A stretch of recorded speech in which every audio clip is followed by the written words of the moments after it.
Oke, kita lanjut ke pembahasan kisi-kisi asesmen PAI kelas 10 bagian akidah. Nah, bisa peserta didik lihat dalam indikator kisi-kisi. Indikator tersebut menjelaskan bahwa disajikan beberapa pernyataan tentang syu'abul iman. Peserta didik dapat menentukan pengertian syu'abul iman yang benar. Nah, ini kuncinya adalah peserta didik dapat menentukan pengertian syu'abul iman yang benar. Coba kita lihat contoh soal. Perhatikan pernyataan di bawah ini. Nomor 1, bekerja keras untuk mendapatkan kekayaan. Kedua, tidak berputus asa dari rahmat Allah Subhanahu wa taala. 3, rajin belajar dan semangat menuntut ilmu. 4, berbuat baik ketika di depan orang banyak. 5, menutup aurat ketika sedang sholat maupun ketika tidak sholat. Nah, kita kembali lagi pada makna syu'abul iman. Nah, kita telah membaca dalam buku paket PAI, di situ dijelaskan bahwa merujuk pada buku pendidikan agama Islam dan budi pekerti untuk SMA SMK kelas 10 oleh Ahmad Taufik dan kawan-kawan, syu'abul iman merupakan cabang iman dalam Islam sebanyak 77 hal yang berupa amalan atau perbuatan yang harus dilakukan oleh seseorang yang mengaku beriman atau mukmin. Nah, itu garis besarnya adalah amalan atau perbuatan yang harus dilakukan oleh seorang yang beriman. Coba, nomor 1, bekerja keras untuk mendapatkan kekayaan. Itu benar atau salah? Insya Allah banyak salahnya. Nomor 2, tidak berputus asa dari rahmat Allah Subhanahu wa taala. Benar atau salah? Oke, jawab benar. Oke, benar. Nomor 3, rajin belajar dan semangat menuntut ilmu. Benar atau salah? Oke, benar. 4, berbuat baik ketika di depan orang banyak. Ini caper. Kira-kira betul atau salah? Oke, salah. Dan kelima, menutup aurat ketika sedang salat maupun ketika tidak salat. Betul atau tidak? Silahkan tulis jawaban di kolom komentar. Nah, nanti peserta didik akan mendapatkan perintah dari pernyataan di atas yang termasuk syu'abul iman terdapat pada nomor berapa saja. Nanti di sini menuntut kejelian peserta didik mana saja yang termasuk syu'abul iman. Lanjut dalam pembahasan selanjutnya, indikatornya disajikan ayat tentang syu'abul iman yang tidak lengkap. Peserta didik dapat melengkapi ayat tersebut dengan tepat. Nah, peserta didik dapat melihat dalam contoh soal. Contohnya ini cuma contoh, besok belum tentu keluar, tapi bisa menjadi gambaran. A'udzubillahi minasyaitonirrajim. Ya ayyuhalladzina amanu aminu billahi ... wal kitabil ladzi nazzala ala rasulihi ila akhirih. Nah, di situ aminu billahi ... wal kitabi. Nah, itu kebetulan yang diberi titik-titik setelah kalimat billahi. Besok bisa jadi yang diberi titik-titik pada bagian kalimat yang lain, entah itu yang di depan sendiri, atau agak tengah, atau agak pinggir, atau yang di bagian paling akhir. Untuk mengatasi masalah ini, maka peserta didik mau tidak mau harus sedikit menghafalkan. tidak harus hafal di luar kepala, paling tidak sering dibaca. Akhirnya ketika melihat ayat tersebut, peserta didik dapat menentukan terusannya. Ya, terusannya ini akan menjadi jawaban yang tepat. Contoh, ya ayyuhalladzina amanu aminu billahi titik-titik wal kitabi. Nah, biasanya billahi warosuli wal kitabi. Nah, itu adalah sebuah rangkaian. Billahi warosuli wal kitabi. Itu kalau besok keluarnya di kalimat itu. Misal keluar di kalimat yang lain, maka ulangi lagi, peserta didik harus sering membaca agar bisa menjawab soal semacam ini. Karena belum tentu besok titiknya berada di setelah kalimat bilahi. Oke, paham ya? Lanjut ke indikator selanjutnya. Nah, di situ dijelaskan bahwa disajikan tabel tentang pengelompokan pembagian 77 cabang keimanan. Peserta didik dalam mengelompokkan pembagian 77 cabang keimanan dengan benar. Artinya peserta didik harus bisa mengelompokkan 77 cabang keimanan tersebut. Nah, contoh soal. Misal ada soal, iman, Islam, dan ihsan adalah satu kesatuan yang tidak bisa dipisahkan, yang kemudian disebut dengan agama Islam. Misal, contoh soalnya adalah, coba saudara deskripsikan satu persatu dari ketiga istilah tersebut. Maksudnya, iman maksudnya bagaimana, Islam maksudnya bagaimana, dan ihsan maksudnya bagaimana. Kita buat mudah, tolong diingat-ingat. Iman adalah sebuah kepercayaan atau keyakinan.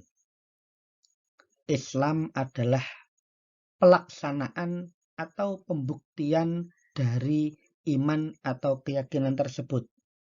Dan ihsan adalah etika dalam melakukan atau mengamalkan keyakinan dan peribadatan tersebut. Kita ulangi. Islam adalah kepercayaan atau keyakinan. Mohon maaf, iman adalah kepercayaan atau keyakinan. Islam adalah pelaksanaan atau pembuktian keyakinan tersebut. Dan ihsan adalah etika dalam keyakinan atau pengamalan dari iman dan ihsan. Mohon itu diingat-ingat betul. Sangat mungkin terjadi besok kalimatnya bisa dirubah-rubah, diputar-putar, namun intinya hanya 3 hal tersebut.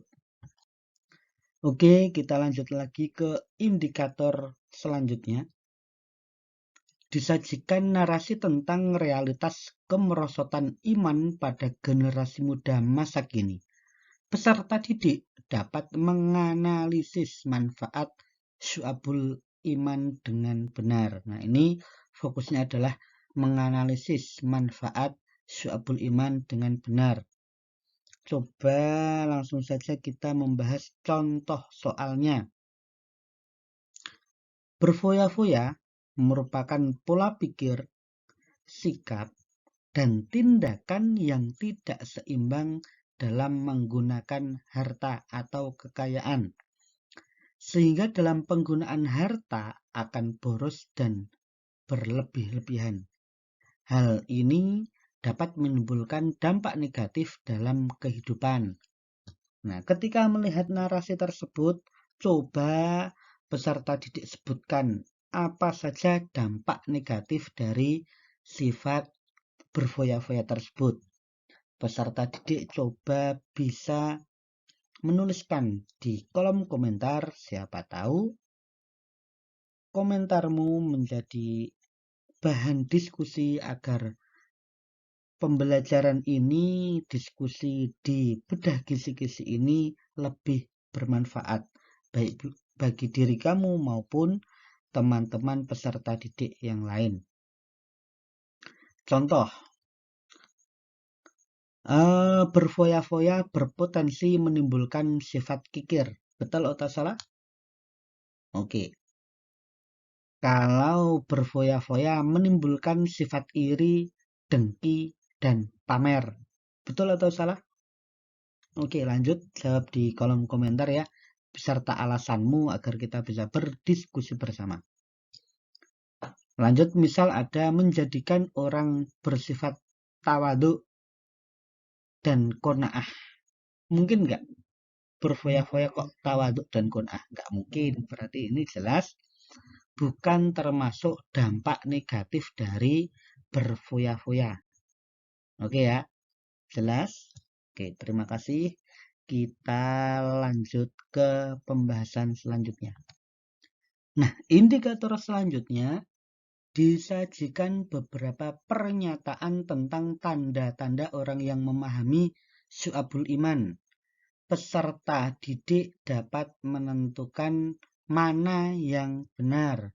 Nah, ini artinya nanti peserta didik akan diberikan beberapa clue, beberapa pilihan. Silahkan peserta didik tentukan mana yang benar.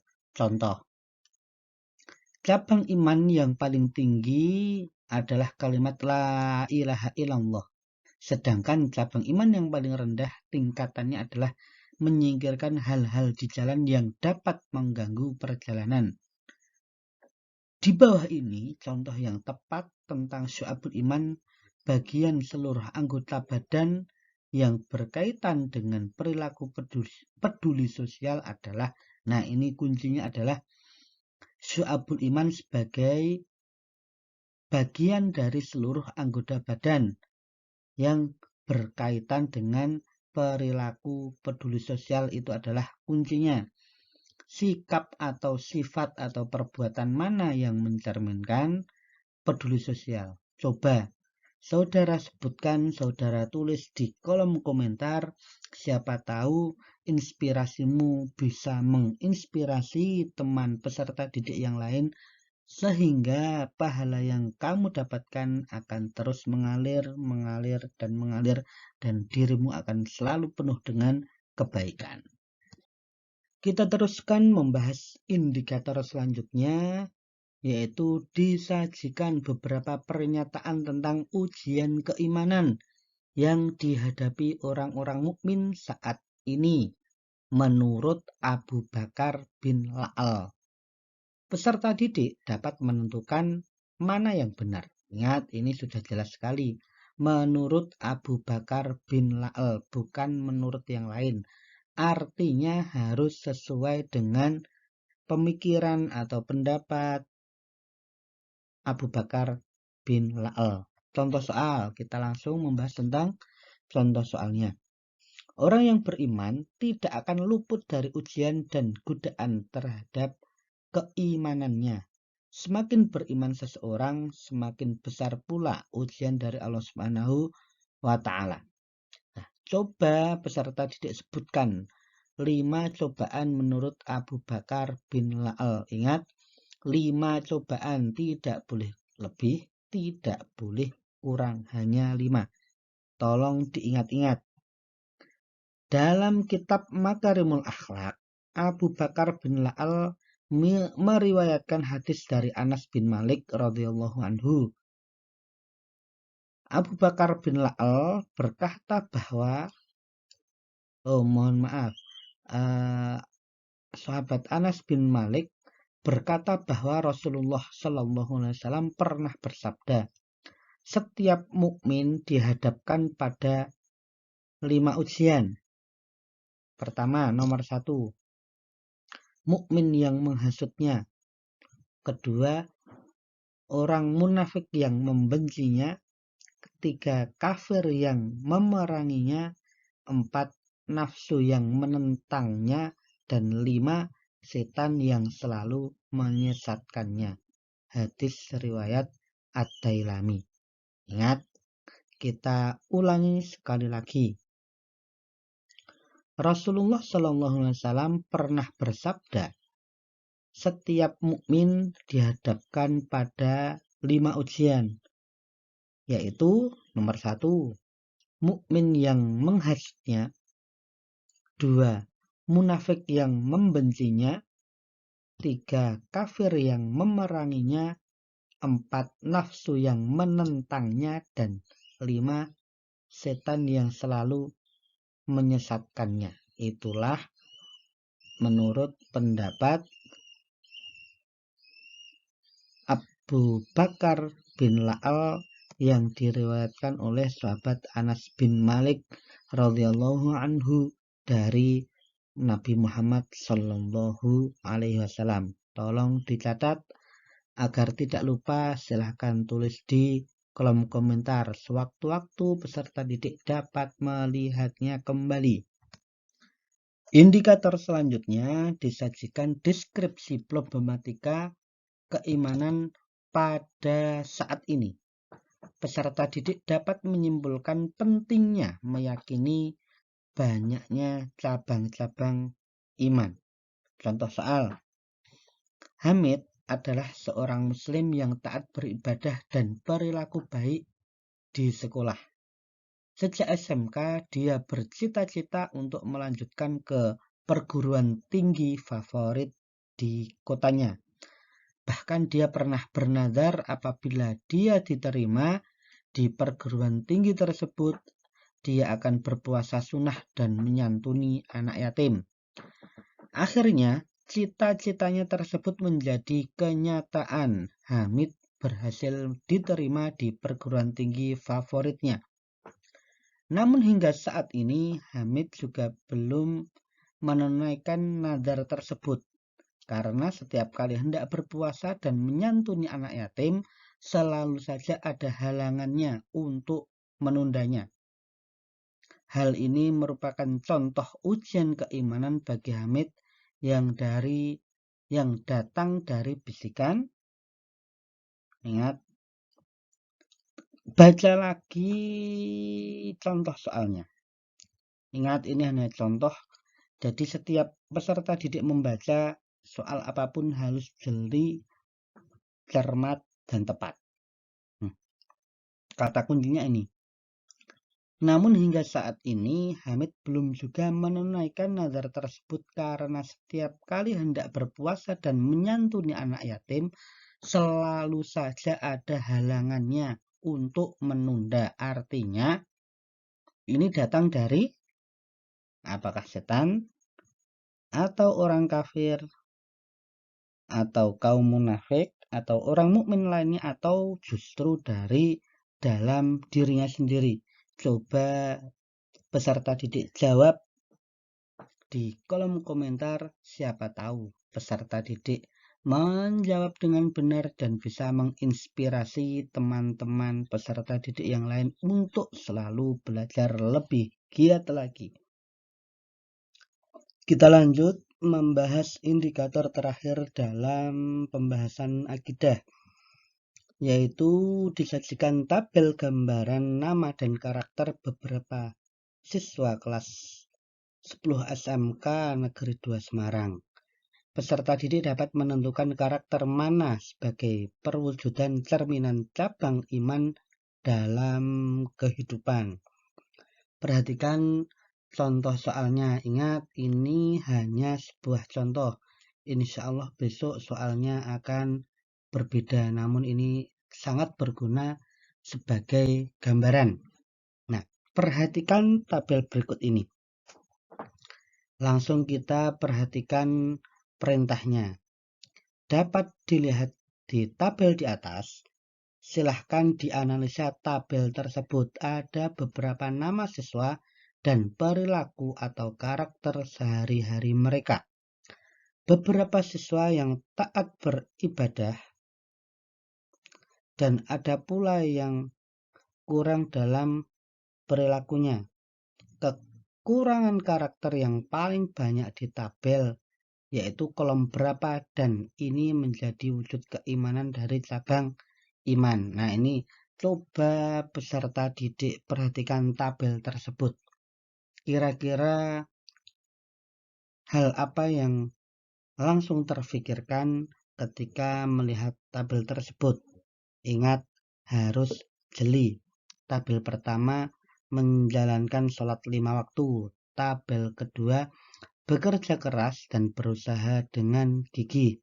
Tabel ketiga, jujur dalam perkataan dan bertanggung jawab terhadap tugas yang dipercayakan. Tabel keempat, rajin bersedekah, mengeluarkan infak dan menyantuni orang miskin. Tabel kelima, menjaga perkataan, berpikir sebelum diucapkan. Dan tabel terakhir, memelihara amanah dan menepati janji, tidak mengkhianati kepercayaan orang lain. Ketika mendapatkan centang, itu artinya peserta didik tersebut melakukan hal itu.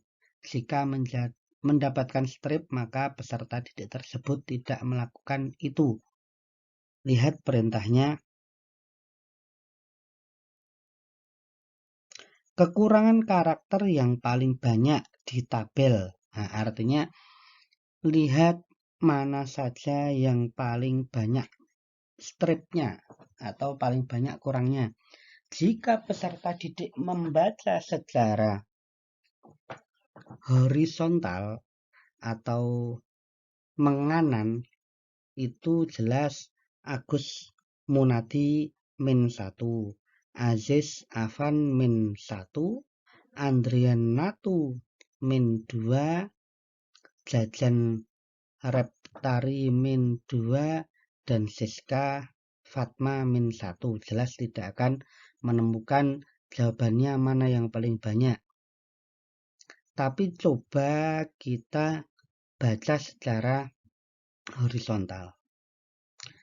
Naik dari atas ke bawah atau dari bawah ke atas. Menjalankan sholat, kelima siswa sudah sholat. Bekerja keras, ada 2 siswa yang tidak melakukan. Jujur perkataan, ada 1 siswa yang tidak melakukan. Rajin bersedekah, ada 4 siswa yang tidak melakukan. Menjaga perkataan, berpikir sebelum diucapkan, ada 1 siswa yang tidak melakukan. Dan memelihara amanah, semua siswa melakukan. Artinya sikap mana yang paling banyak tidak dilakukan? Jelas di sini adalah rajin bersedekah, mengeluarkan infak, dan menyantuni orang miskin. Mafhum mukhalafahnya, artinya banyak siswa yang tidak rajin bersedekah, tidak mengeluarkan infak, dan tidak menyantuni orang miskin. Nah, jelas ya, ini artinya kita membaca tabel ini dengan benar seperti itu. Mohon dicatat. Namun, jika peserta didik mempunyai pendapat lain atau gagasan lain, boleh sekali silahkan diskusi bersama, tulis di kolom komentar. Terima kasih.